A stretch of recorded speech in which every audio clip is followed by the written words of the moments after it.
নমস্কার। সকলের সাথে সমাজের মাঝে অক্ষয় প্রতুল অকপট আছে। আজ সারাদিন 9 জুলাই ঘটনার ঘনঘটা। বামপন্থী ট্রেড ইউনিয়ন এবং সেই সাথে কংগ্রেসের ট্রেড ইউনিয়ন সহ একাধিক আইএনটিইউসি সহ সিআইটিইউ সহ ক্ষেত মজুর সংগঠন, বিভিন্ন সংগঠন গোটা দেশব্যাপী শ্রম কোডের বিরুদ্ধে, শ্রম কোড আইনের বিরুদ্ধে তারা রাস্তায় নেমেছিল, সাধারণ ধর্মঘট ডেকেছিল। কিন্তু সেই ধর্মঘটের কিছু চিত্র আপনাদের সামনে তুলে ধরবো, নিশ্চয়ই দেখবেন। আর সেই ধর্মঘটকে কেন্দ্র করে যা যা ঘটলো তাতে গোটা সমাজের কাছে মনে হয়েছে যে এই ধর্মঘটটা কেন্দ্রের বিজেপি শাসিত সরকারের বিরুদ্ধে না এ রাজ্যের টিএমসি শাসিত সরকারের বিরুদ্ধে। দেখাবো, দেখতে থাকুন।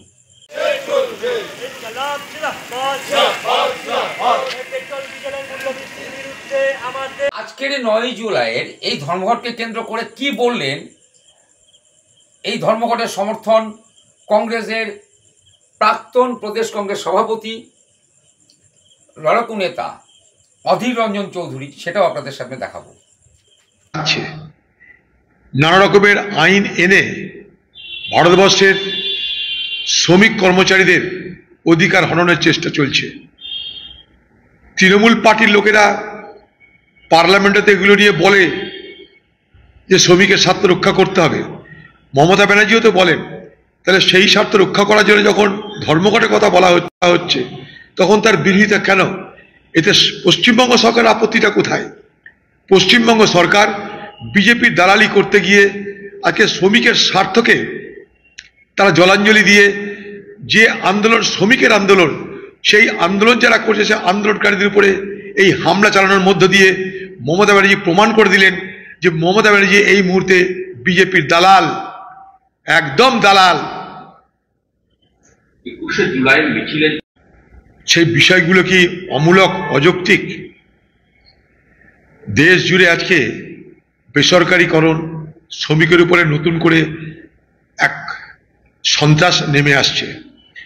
শ্রমিকদের রুটি রুজির প্রশ্নে নিজস্ব অধিকার তারা হারাচ্ছে। বাম ছাত্র নেতা সৃজন ভট্টাচার্যকে আজকে গ্রেপ্তার করলো পুলিশ, সেটাও আপনাদের দেখাবো। কি বললেন সৃজন? হঠাৎ এখানে কি চুলকানি হয়ে গেল এবং তৃণমূলের পুলিশকে লেলিয়ে দিতে হলো কেন? আসলে নম্বর বাড়াতে চাইছেন বিজেপির কাছে, প্রমাণ করতে চাইছেন যে আমি তোমারই সাথে আছি, আমার ভাইপোটাকে জেলে পুরো না, আমার সন্দীপ ঘোষদের জেলে পুরো না, আমার অনুব্রতদের আর পিছনে লেগো না। এইটা করার জন্য আজকে সারাদিন শুধু এখানে যাদবপুর বলে নয়, গোটা বাংলা জুড়ে যেভাবে পুলিশ আজ বেলাগাম অত্যাচার করেছে ধর্মঘটীদের উপরে, তাতে করে তৃণমূলটা মানে বিজেপির চেয়ে বড় বিজেপি পারলে তৃণমূল, এইরকম একটা মনে হচ্ছে আর কি। আমরা তাতে বিচলিত নই, আমরা ধর্মঘটও করেছি, মানুষের সমর্থন নিয়ে করেছি। কালকে থেকে আবার পুরো উদ্যমে আবার বামপন্থীরা মানুষের দাবি নিয়ে রাস্তায় থাকবে। সর্ব জায়গায় তো ধর্মঘটকে কেন্দ্র করে একটা জায়গা তো দাঁড়াতে দেয়নি। পশ্চিমবঙ্গের সমস্ত জায়গাতে, উত্তরবঙ্গ থেকে দক্ষিণবঙ্গ, ধর্ম নিয়ে তুমি খোঁজ নিয়ে দেখো, তুমি যেটাকে দাঁড়াতে দেয়নি বলছো, ওর মধ্যে দাঁড়িয়েও হাজার হাজার মানুষ ধর্মঘটে পার্টিসিপেট করেছেন, প্রচুর সাড়া থেকেছে এবং সেই ভয় থেকেই তো এত রকম কাণ্ড কারখানা। সুতরাং ওরা চেষ্টা করেছে ওদের মতো করে। আমার ধারণা ধর্মঘট সফল এবং মানুষের সমর্থন নিয়ে দাবিগুলো নিয়ে আগামী দিন লড়াই করার উপাদান আমরা আজকে থেকে পেয়েছি। 26-এর ভোটে প্রভাব পড়বে? 26-এর ভোট অনেক দেরি, লড়াই আন্দোলন রোধ চলুক। আরেক বাম নেতা কৌস্তব বাবু, তিনি কি বললেন সেটা আপনার সামনে তুলে ধরবো। গোটা রাজ্যে আজকে যে ধর্মঘটের চিত্র, তাতে আপনি বুঝতে পারবেন না রাজ্যে বিজেপির সরকার চলছে না তৃণমূলের সরকার চলছে। আমাদের রাজ্যে আজকে সারাদিন আমরা বুঝতে পারলাম যে রাজ্যে তৃণমূলের সরকার নেই, বিজেপির সরকার চলছে। বিজেপি সরকারের বিরুদ্ধে ডাকা, শ্রম কোডের বিরুদ্ধে ডাকা ধর্মঘট, সেই ধর্মঘট ভাঙতে নেমে পড়েছে মমতার পুলিশ এবং তৃণমূলের মুখপাত্ররা বারবার মিথ্যে কথা বলছেন। শ্রম কোড নিয়ে একটিও কথা বলেননি মমতা ব্যানার্জি। তৃণমূল এই ধর্মঘটকে সমর্থন করেনি, আইএনটিটিউসি এই ধর্মঘটকে সমর্থন করেনি। দেশের বিভিন্ন প্রান্তে যেখানে বিজেপি বিরোধী সরকার আছে সেখানে সেই সরকারগুলো এই বন্ধকে সমর্থন করেছে। তৃণমূল এ ব্যাপারে কোনো কথা বলেনি এবং তৃণমূলের মুখপাত্ররা মিথ্যে কথা বলছেন, একেবারে ঢাড়া মিথ্যে কথা বলছেন। শ্রম কোডের বিরুদ্ধে প্রথম থেকে শেষ পর্যন্ত কেরালার সরকার রয়েছে, বামপন্থী সরকার রয়েছে। কেরালায় সরকারে থাকা অবস্থাতেও 100% স্ট্রাইক আজকে কেরালায় হচ্ছে এবং কেরালা সরকার তার বিধানসভায় বিল পাস করেছে যে এই শ্রম আইনগুলো ধ্বংস করে শ্রমকূট চালু করতে যদি দেশের সরকার চায়, কেরালা সরকার তা ইমপ্লিমেন্ট করবে না। মিথ্যে কথা বলছে। মোদ্দা কথা হলো এই, আজকে রাজ্যে পশ্চিমবাংলায় আপনি বুঝতে পারবেন না যেটা তৃণমূলের সরকার মনে হচ্ছে আজকে রাজ্যে একদিনের জন্য বিজেপির সরকার চলছে পশ্চিমবাংলায় মোদী মমতার নেতৃত্বে। আপনাদের এটাও দেখাবো, প্রাক্তন বাম ছাত্রনেতা বর্তমান আইএনটিটিইউসি মানে তৃণমূল শ্রমিক সংগঠনের নেতা প্রেসিডেন্ট ঋতব্রত কি বললেন আপনাদের সামনে তুলে ধরবো। আমাদের এটা একটা ক্যালেন্ডার কর্মসূচি। প্রত্যেক বছর ক্যালেন্ডারে পাঁজিতে যেমন তিথি থাকে, এদেরও একটা তিথি রয়েছে, বছরে একটা করে ধর্মঘট করতে হয়। তো সেই পাঁজি অনুযায়ী, তিথি অনুযায়ী ওরা ধর্মঘট করছেন। পশ্চিমবঙ্গে ধর্মঘটের কোনো প্রভাব নেই। এই তো আমি কলকাতা থেকে এলাম, জনজীবন সম্পূর্ণ স্বাভাবিক। প্রচুর মানুষ হচ্ছে যেরকম প্রতিদিন থাকেন, আমি ডানলপ মোড়ে দেখলাম, আমি উদুবেরিয়া বাজারে দেখলাম, গোটা রাস্তাটা জুড়েই, এবং রাজ্যের শিল্পাঞ্চলগুলো সমস্ত শ্রমিক শ্রমজীবী মানুষ কাজে গেছেন।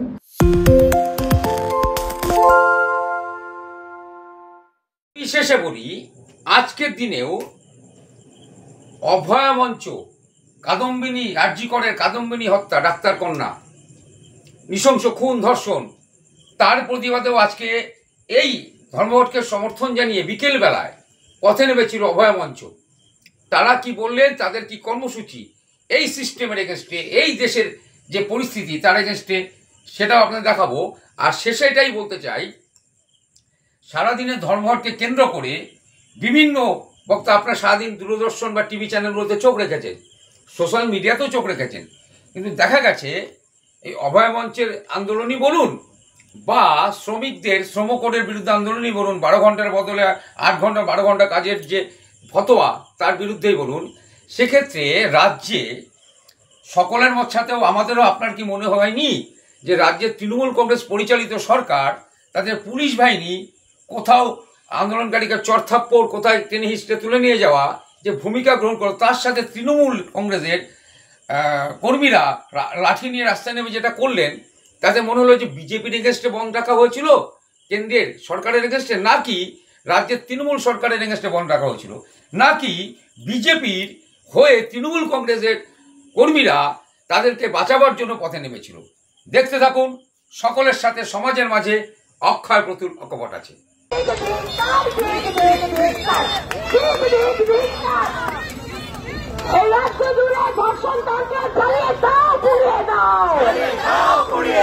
দর্শকদের পৃষ্ঠপোষকতার কালচার চালিয়ে দাও, পুড়িয়ে দাও, এই দর্শকদের কালো হাত ভেঙে দাও, ঘুরিয়ে দাও,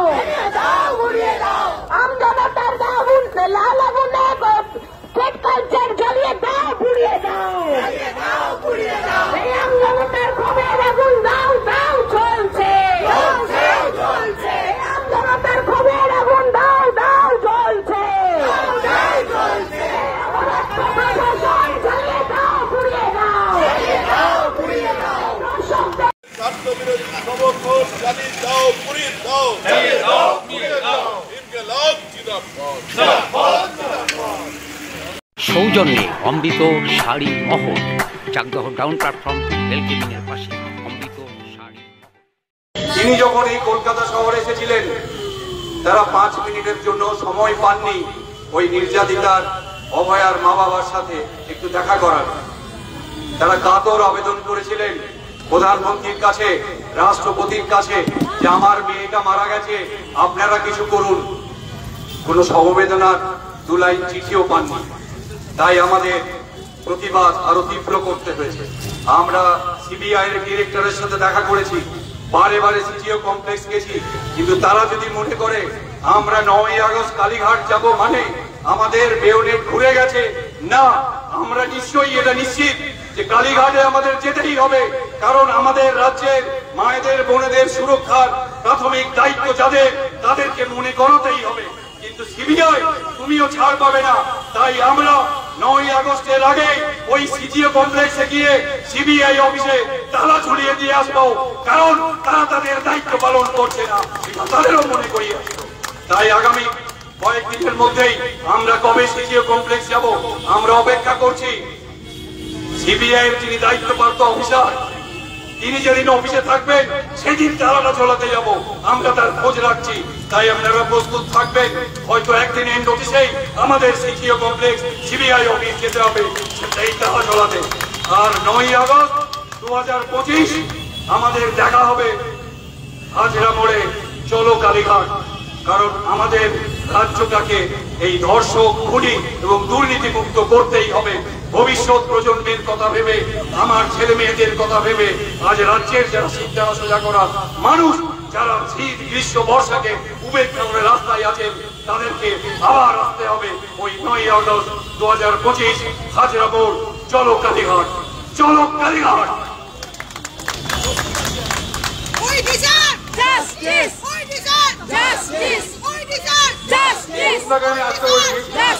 তরুণকান্তি কর, এর আগে আমি একটি ঘোষণা করতে যাচ্ছি। আজকে অভয়া হত্যার 11 মাস পূর্ণ হওয়ার দিনে অভয়া মঞ্চের যে প্রতিবাদী সংগঠনগুলো, সেই প্রতিবাদী সংগঠনগুলো বিভিন্ন জায়গায় প্রতিবাদের কর্মসূচি নিয়েছে। আজকে একটি কর্মসূচি রাত 8টার সময় যাদবপুর এইচপি স্ট্যান্ডে হবে। যাদবপুর পুরাতনী, যাদবপুর সংহতি এবং আগুন যেন না নেবে, এই তিনটি সংগঠনের পক্ষ থেকে আপনাদের যাদের পক্ষে সম্ভব তারা এই প্রতিবাদ কর্মসূচিতে সামিল হবে। করুন দা।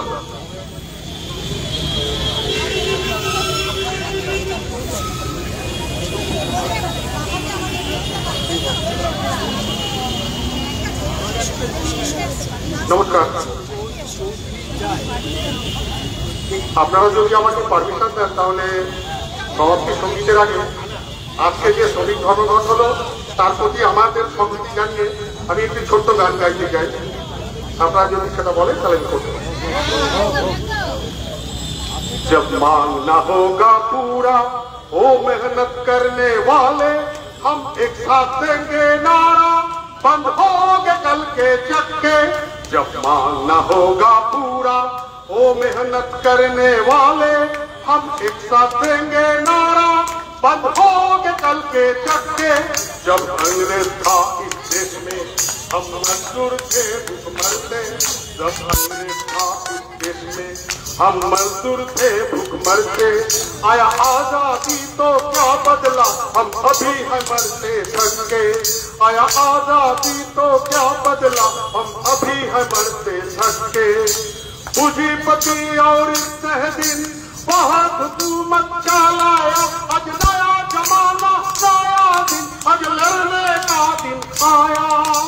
पूंजीपति और दिन बहुत हुकूमत चलाया, आज नया जमाना नया दिन, आज लड़ने का दिन आया।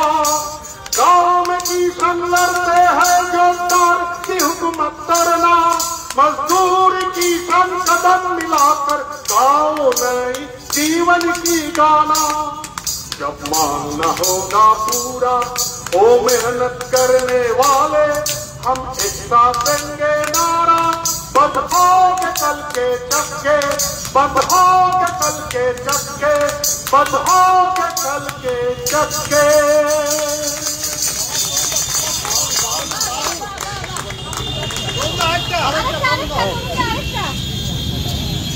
পথে এবার নামো সাথী, পথেই হবে এ পথে না। পথে এবার নামো সাথী, পথেই হবে এ পথে না। জনস্রোতের নানান মতে মনোরথের ঠিকানা, হবে চেনা হবে জানা। পথে এবার নামো সাথী, পথেই হবে এ পথে না।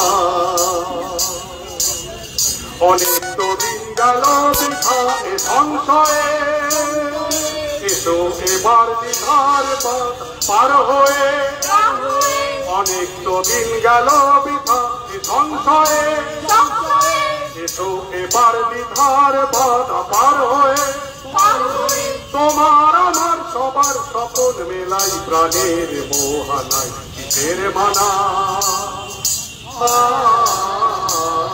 হবে চেনা হবে জানা,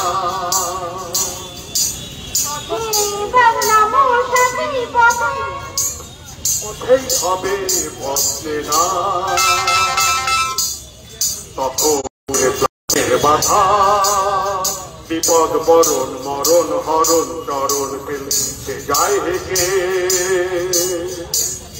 তখন তো আর শোষণ বাঁধন মানব না, সবার এদের সবার ছাড়া তো জানবো না, তখন তো আর শোষণ বাঁধন মানব না, সবার এদের সবার ছাড়া তো জানবো না, পরোয়ানা আকাশ পাতাল হবে আকার পরোয়ানা কিসের মানা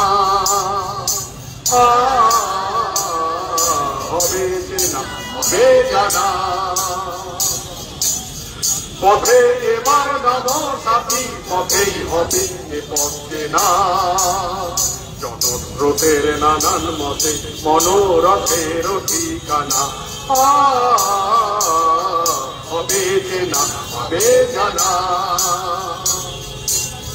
পথে এবার নাম সাথী নাম। নমস্কার।